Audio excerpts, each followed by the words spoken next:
என்னோட சப்ஸ்கிரைபர் சாரியில் குர்த்தி தைக்க சொல்லி கேட்டிருந்தாங்க. நானும் யாராவது ஸ்டிச் பண்ண தருவாங்கன்னு வெயிட் பண்ணிட்டு இருந்தேன். பட் யாருமே தரல. ஸோ என்னோட சாரியில் தான் நான் ஸ்டிச் பண்ண போகிறேன். இந்த சாரி பார்த்தீங்கன்னா என்னோட 4th வெட்டிங் ஆனிவர்சரிக்கு என்னோட ஹஸ்பண்டுக்கு கிஃப்ட் பண்ணது. நல்லா தான் இருந்தது இந்த சாரி. ஒன்றே ஒரு ஃபங்க்ஷனை கட்டிட்டு போனப்போ ஸ்கூட்டியில் பிடிச்சி இழுத்து கிழிஞ்சிருச்சு. ஸோ இதை நான் கட்டாமல் தான் வச்சுருந்தேன். பாருங்கள், ப்ளவுஸ் கூட ரொம்ப அழகாக நான் க்யூட்டாக ஒர்க் பண்ணியிருந்தேன். இது எல்லாமே நான் ஹேண்ட் ஒர்க் பண்ணது தான். இதே மாதிரியே என்னோட கிட்டி குட்டிக்கு சேமாக நான் லெஹங்கா ஸ்டிச் பண்ணியிருந்தேன். பாருங்கள், ஆரி ஒர்க் மாதிரியே தான் பேட்டர்னில் நான் செக் பேட்டர்னில் ஸ்லீவ் ஒர்க் பண்ணியிருந்தேன். இப்போ இதில் பேலன்ஸ் வந்த கிளாத்தில் குட்டியாக ஒரு ஹேண்ட் பேக்கும் ஸ்டிச் பண்ணி எடுத்துருக்கேன். பாருங்கள், ரொம்ப க்யூட்டாக இருக்குது. சாரியை கட் பண்ண மனசே இல்லாமல் கட் பண்ணி எடுத்துட்டேன். அப்புறமா பேனல் கட் போட்டு டாப்புக்கு நான் எடுத்தாச்சு.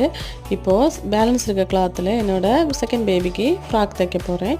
இதோட அவுட்ஃபுட் இப்படி தான் வந்துருச்சு. பாருங்கள், என்னோடய ஹேர் ஸ்டைல் அண்ட் ஜிமிக்கி போட்டதுக்கப்புறமா எப்படி இருக்குன்னு இதோட ஸ்டிச்சிங் வீடியோ நெக்ஸ்ட் போஸ்ட் பண்ணுறேன். அப்படியே எங்கள் சேனலை சப்ஸ்கிரைப் பண்ணிக்கோங்க. வீடியோக்கு லைக் போடுங்க. தேங்க்யூ.